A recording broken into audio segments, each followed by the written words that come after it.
Thanks, Carl. And thank you everyone for having me. So today we're just going to go over sort of the opportunity in the EVSE market right now. EVSE, for those of you who don't know, is electric vehicle supply equipment. So really exciting time for this market right now. We'll go over sort of the growth that we've seen both in the US and the rest of the world, some background info on EVs and EVSE as a whole. And then sort of cap that off by keys to success in the market and the Leviton offering. So we'll jump right in.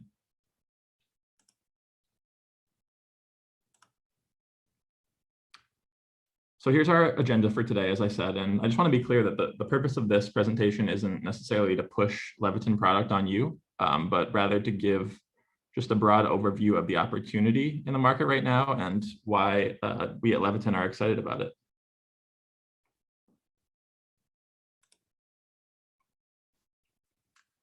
So starting with the size of the market right now, so electric car sales topped over 3 million units in 2020, which was a 39% increase from the year before. And this is actually pretty amazing considering that the total passenger automobile market actually declined by 14% over that same time frame. And the market landscape right now indicates that these growth trends will definitely continue, especially over the next 5 to 10 years. So some of the main trends driving growth right now that we'll discuss further are government incentives, car manufacturers continuing to invest and innovate in this every year, obviously some environmental factors, as well as an improvement in battery life and a steady reduction in battery cost. And this has been one of the main reasons that EVs historically have been priced higher than your average combustion engine vehicle. And we are slowly starting to see this cost gap close as the batteries get cheaper and cheaper.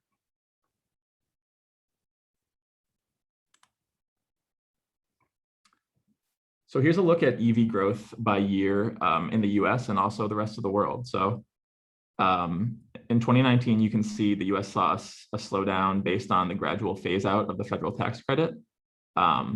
However, government mandates and incentives are playing a major role in the near-term growth rate, especially in the US.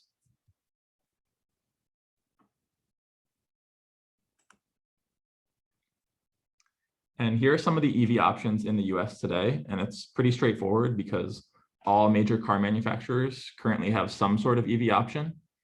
BMW, for instance, announced several new EV models coming out this year. And Volvo, along with a few other manufacturers, have actually announced their plans to be fully electrified by 2030. So this is most definitely not a fad right now.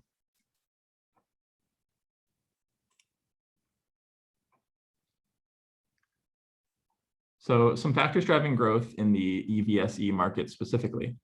The US government has incentives in place for both consumers and installers, one of these being the IRS tax credit of up to $30,000, and that's for the purchase and installation of a public use charging station. And as of now, that is valid through the end of this year. So these incentives are not hard to find online. If you're interested, just try using some of these keywords at the bottom, or if you reach out to me, I'll be happy to look into any potential rebates or incentives in your location.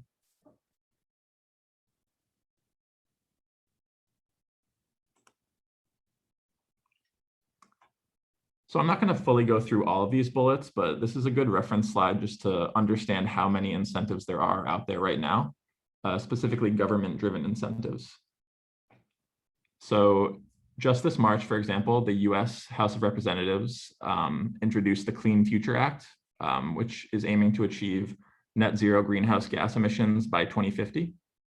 And some of the major provisions of this include expanding EV infrastructure. And they're doing this by authorizing $500 million in funds to deploy EV infrastructure, and in turn establishing a program to determine where electric vehicle supply equipment will be needed in order to meet demand as the EV market expands.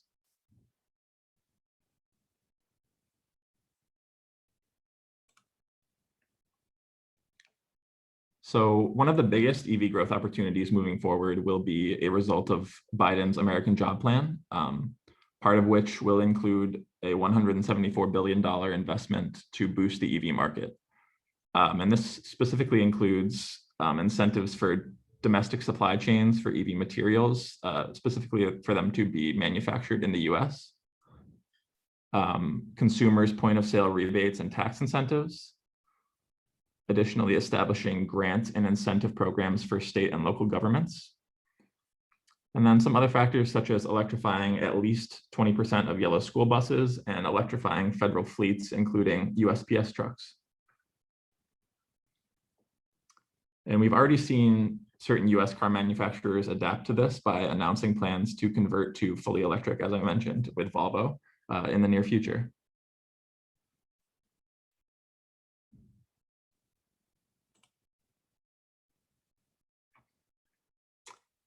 So as I mentioned, the increase in affordability is definitely one of the main factors driving growth right now.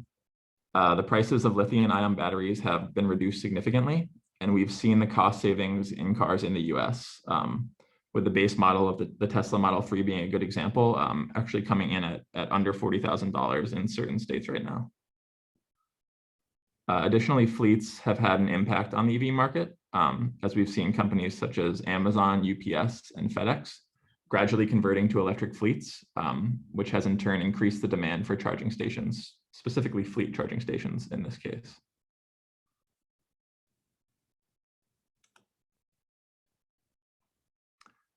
So we obviously can't talk about all the growth and potential in the market without also addressing some of the challenges.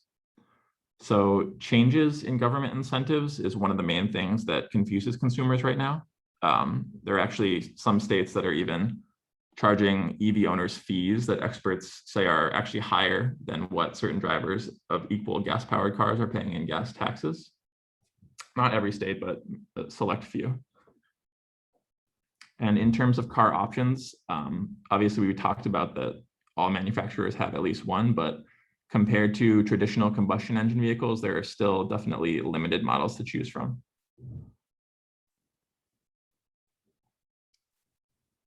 So other challenges in 2020, obviously we saw oil prices dropping, which in turn lowered the cost of gasoline and the lack of sufficient number of charging stations. So sort of mitigating that benefit a little bit in 2020. And you can see the disparity at the bottom between public EV charging stations right now compared to gas stations. So obviously a big difference, although that gap has been closing significantly every year.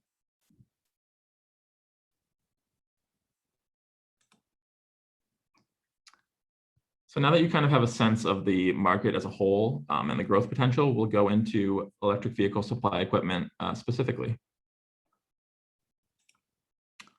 So in order to understand that, you just need a quick sort of overview to understand the two main types of electric vehicles. So BEVs, which are battery electric, fully electric vehicles, is what you might think of as a Tesla or the new Audi e-tron. The range of these can be pretty high, anywhere up to close to 400 miles. These use a J1772 connector. And as of now, there are over 20 models available in the US.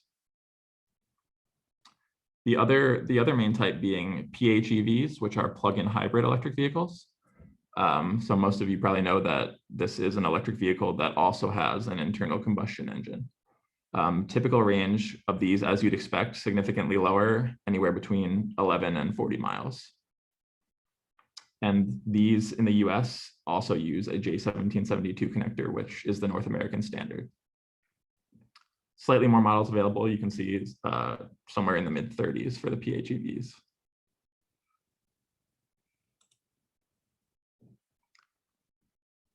So now just a quick look at the differentiation between types of charging levels. So level 1 is obviously the most basic. It's what all electric vehicles will come with, a cord set, no additional major equipment required, 3-prong, obviously you can plug into any standard household plug.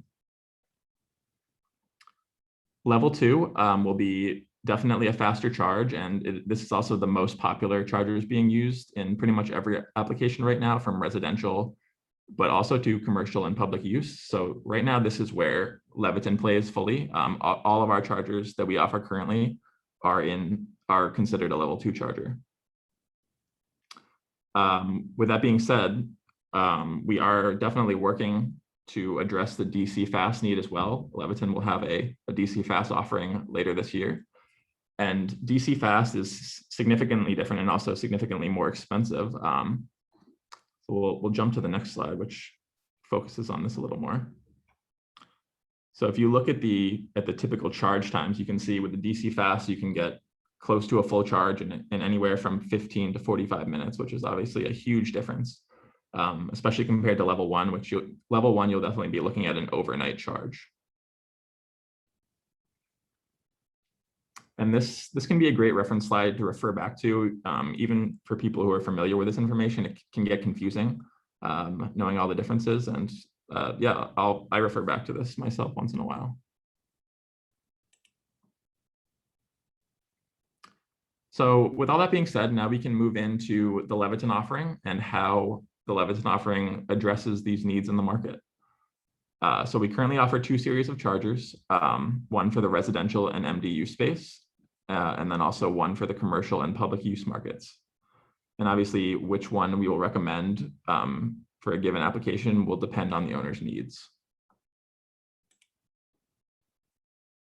So as we go through the features of both, the question on which to recommend will definitely depend on the needs and application, as I said. So the key questions to remember are, will they have access to a dedicated 40 amp or 50 amp circuit? That is a requirement for all of our chargers.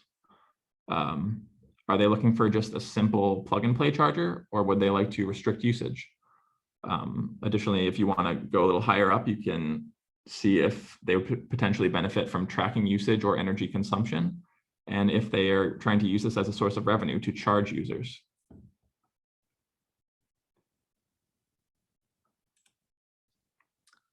So a little more in-depth look to the residential and light commercial MDU space specifically. So with the residential units, it's a relatively simple installation, can be installed by any licensed electrician on a dedicated circuit. Can potentially require an upgrade to your electrical service, but not always. And in residential environments, specifically private residences, access control is not always required, but can be a good option. MDU applications can potentially require basic access control, which we can talk a little more about. And the way Leviton addresses that issue is through RFID technology, which, well, specifically on these units, it differs slightly on the commercial units. So here is the full residential portfolio. We have two main simple plug and play chargers. You can see the 30 amp and the 40 amp, depending on sort of the charge time you're looking for, how much output your car can support. And then additionally, a 30 amp with the ability to restrict access via RFID. And then you can see a few accessories on the right, whether these can all be wall mounted, but if you are looking for a pedestal mount solution, that can definitely be done as well.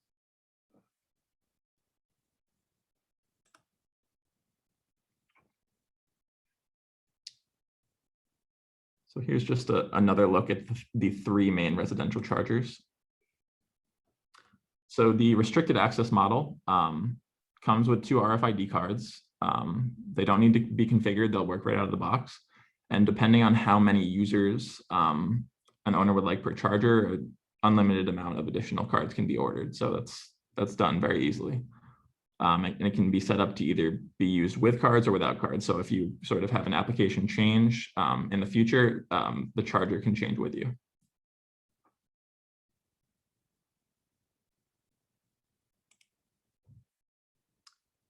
And now we'll move into the commercial and public use units.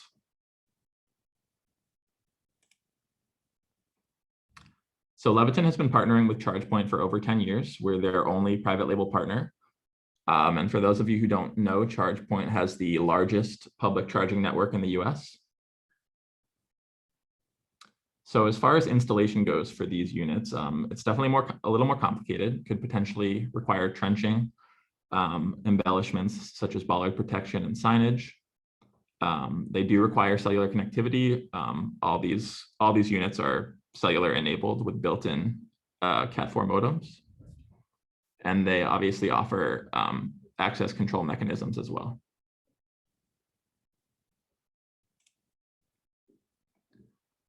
So here's a good look into sort of the benefits of public charging by sector. I won't go through all of them, but you can see retail and hospitality, for example, can be a great way to attract new customers and also increase time spent in your business while customers charge.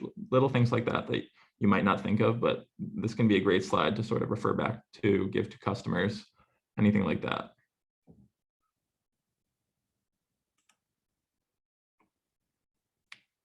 And here's just another informational look at the common parts of the Evergreen 4000, which is what these units are called. Obviously, you can see the two mounting options, either a bollard freestanding option or a wall mount. And these units come in either dual head or single head.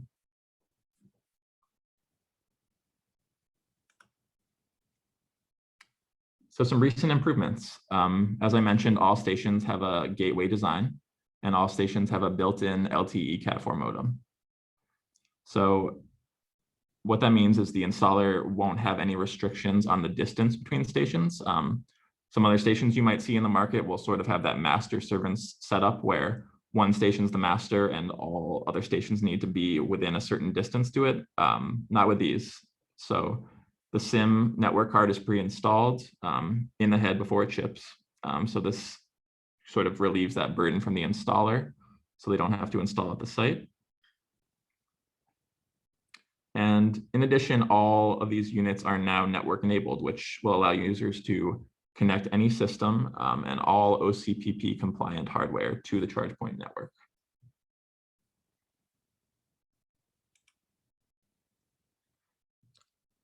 So here's a look at some of the capabilities from a station owner perspective.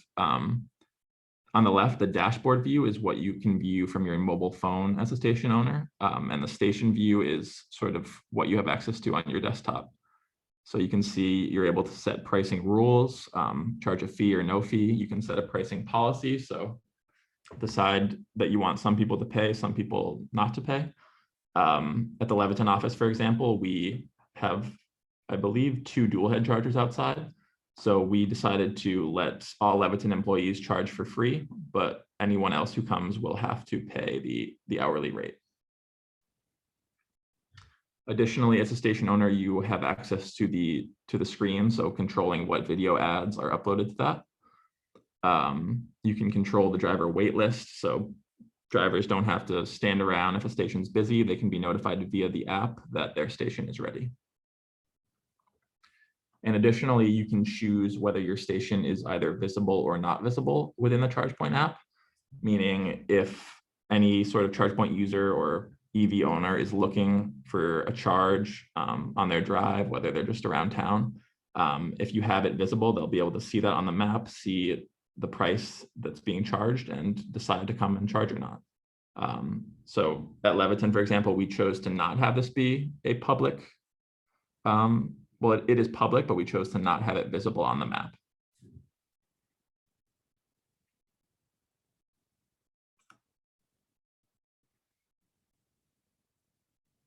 So all those are features within the cloud services of the ChargePoint network. You can see a couple more on the left there. You get access to over 35 charts and analytics that will summarize your trends as far as planning and management reporting. Additionally, so all of these stations come with a standard 1-year parts warranty, but certain specs will call for a more comprehensive warranty. So in that case, we do offer a comprehensive assure warranty. Can be anywhere from 1 to 5 additional years. That covers things like labor repair, vandalism, accidents, things like that. Obviously, also comes with the proactive dispatch of repair techs when required, with a 1 business day response time. And you will also get access to some more detailed monthly and quarterly reports of the station's performance, energy usage, and any other thing you'd like, really.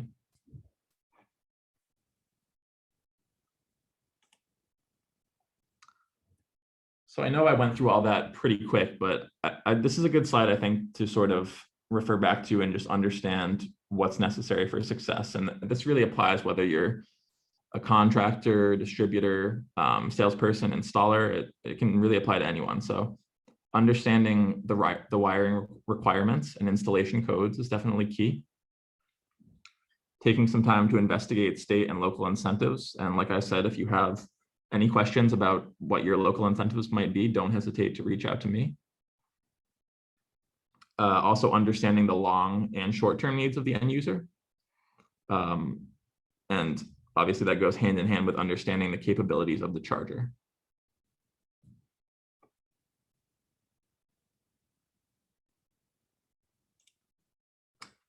And that is my presentation for today. I'm happy to open it up to any questions, and Julia and I will do our best to address them. All right, thank you, Will. So we have a couple of questions that just came in. So the first is, what would be the best way to determine which charger works for my application? Yeah, definitely. Let me go back and it will be easier to answer that.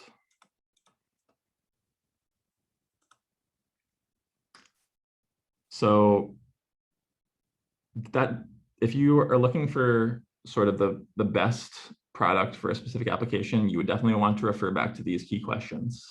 So obviously, if a customer is looking for an easy plug and play charger that's just for them and maybe their family, you're not going to want to go with the commercial unit. That would just be overkill at that point. But if someone is in a sort of a multi-family setting, they don't need the big commercial public use charger, but they want to be able to restrict usage just for them and maybe a few others.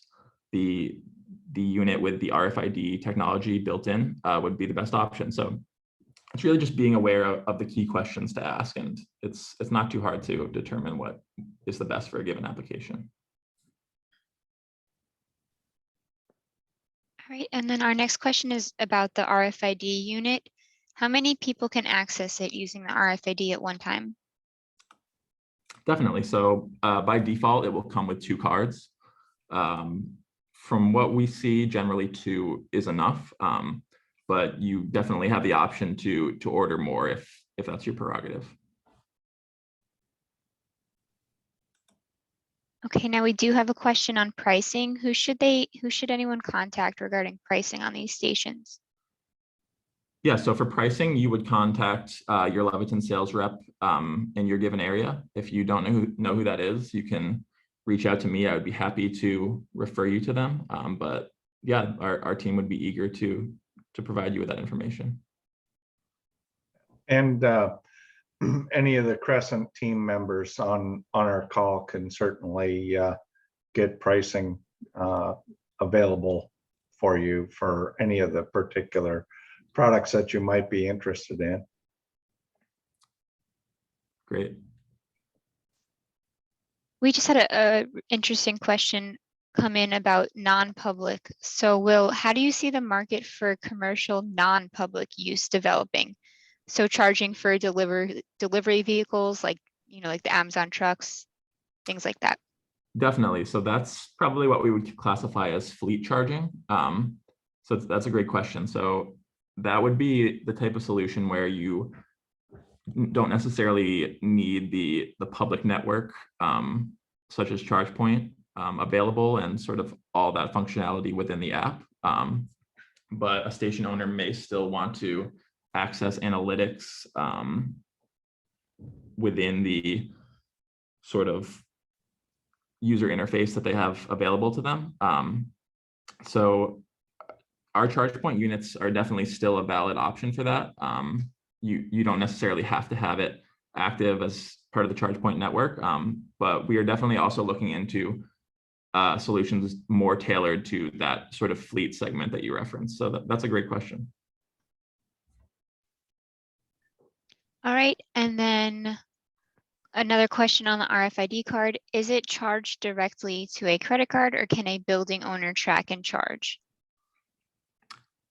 So I'm not sure if that's a question pertaining to the residential units or the commercial units, but for the EVR30, which is the residential and MDU unit, the RFID doesn't pertain to pricing at all. This really just pertains to activation of the system. So you tap it against the sensor you see right there, and it will activate the unit. If you are charging through the commercial and public use units, the ChargePoint units. That is the main way that 99% of the drivers do that is just through the ChargePoint app. So you just tap your phone to the system and it will automatically charge your credit card.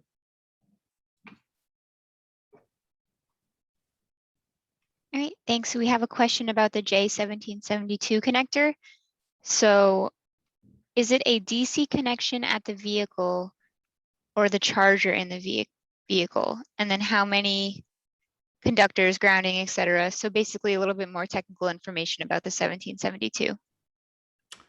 Yeah, so with level 1 and level 2 charging, the DC happens within the car itself. When you move up to DC charging, it's the actual charger that's converting AC to DC. So that's partly why with DC fast charging, it's done so much more quickly. But that's another great question.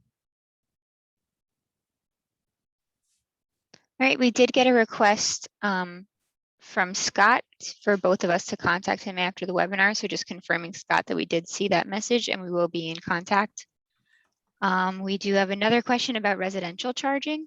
So Will, for residential applications, do you see charging stations, being paired with things like battery storage, like Tesla's Powerwall and solar?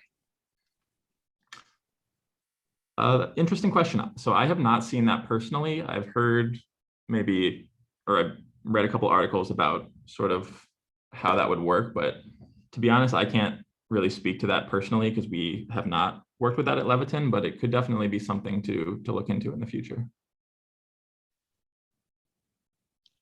We have another good question.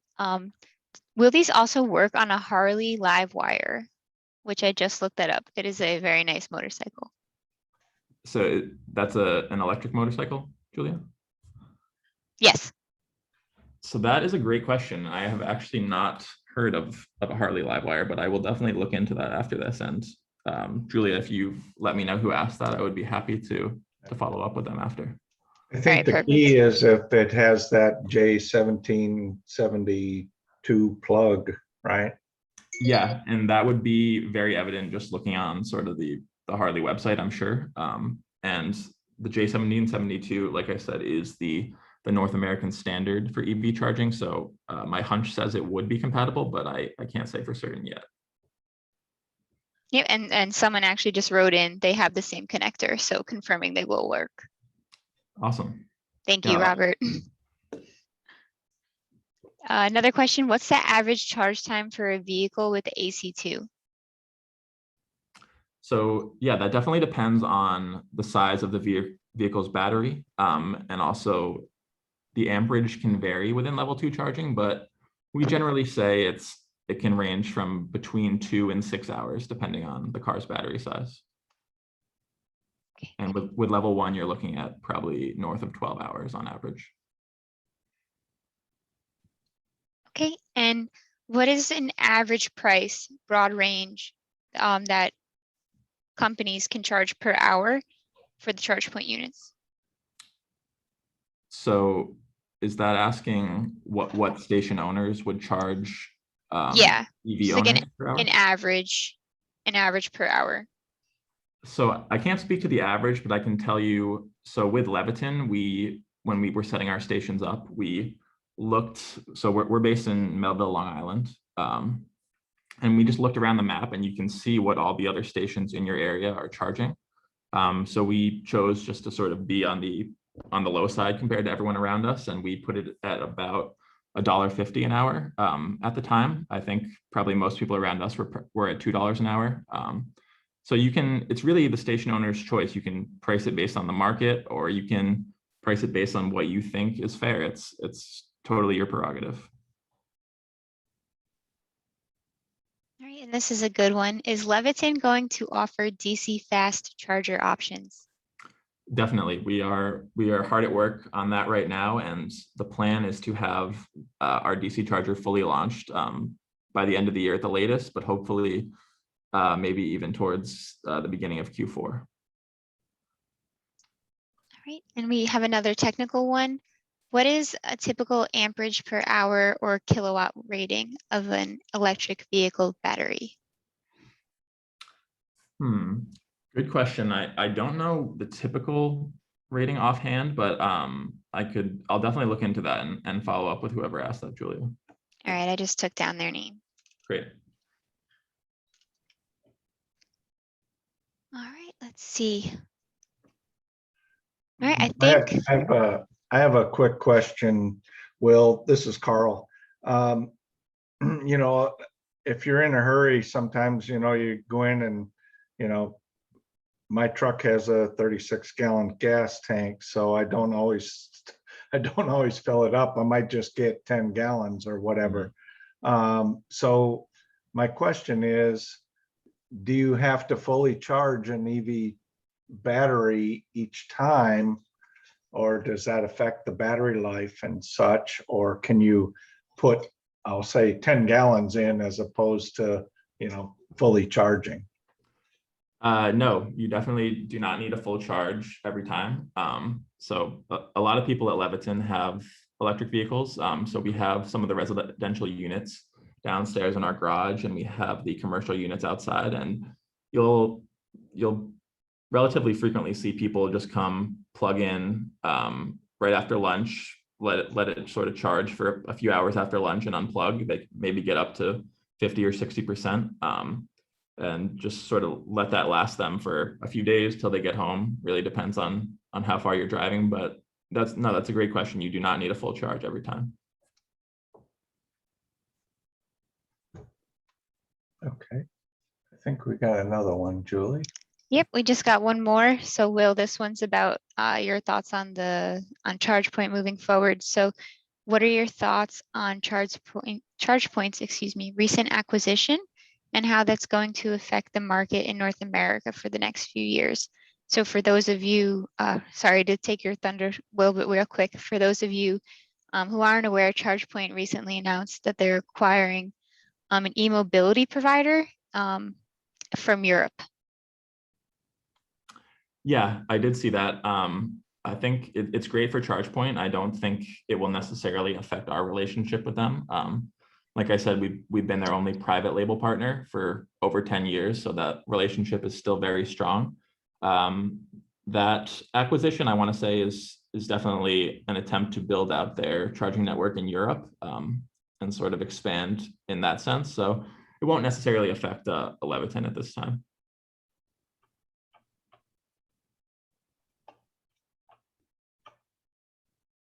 Got a couple more coming in. Yeah. All right, we have, okay, this is a good question. So GM is planning on releasing a Silverado, which is a pickup truck, and an EV version in the next year or two. So the question is, as the EV batteries continue to get bigger, do you think there will be a need for another type of connector or interface like a J1772? I don't think so, to be honest, especially not for a residential or MDU setting. So standard chargers in level 2, you'll really see them range from 20 to maybe 50 amps max. And that's really the highest that most cars can accept from level 2 right now as far as amperage. But J1772s do have the ability to go up to as high as more than 80 amps of output. So I can't speak to the specs of that Silverado specifically, but there's definitely room to grow as far as charging output with the J1772s, but potentially down the road that we could see a change, just not within the next 5 years, I would say. All right, and then this is a quick one. This was a great presentation. Are we able to get the slides emailed to us? And I believe the answer is yes. I believe Carl is also recording this presentation to send out as well. That is Yes, correct. Definitely, Carl. I will get you these slides right after we end this. Okay. Well, awesome. Thanks again for everyone. If we do have any other questions, be sure to type them in here real quick. We've gone over just a little bit. No, actually we haven't. We kind of scheduled for 45 minutes and a lot of great questions. They're, you know, whether you like them or not, I think they're on everybody's horizon.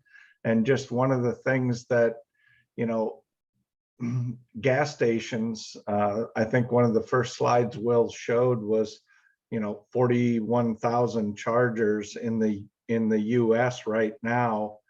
There's 160,000 plus gas stations, but each gas station has way more than one pump. So that's a huge opportunity. You know, let's just say there's 50,000 charging stations going out, you know, and they put in 20 charging units. You know, that's 1 million charging units that would be in the, you know, probably in the next 5 to 10 years for sure. So I think we have the opportunity to be on the leading edge with this opportunity, if you will. And Leviton has some great products available for us. Looks like we got one question coming in too.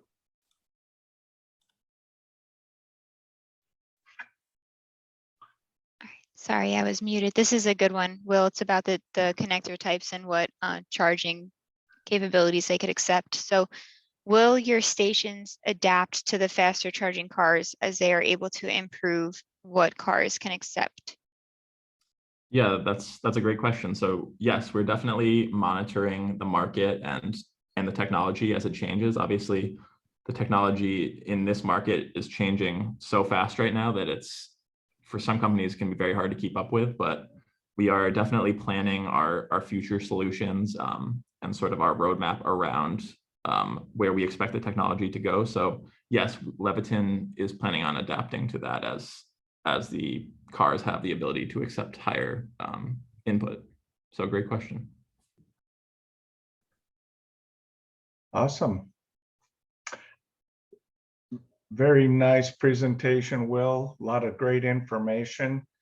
We will make this recording available and also the slides.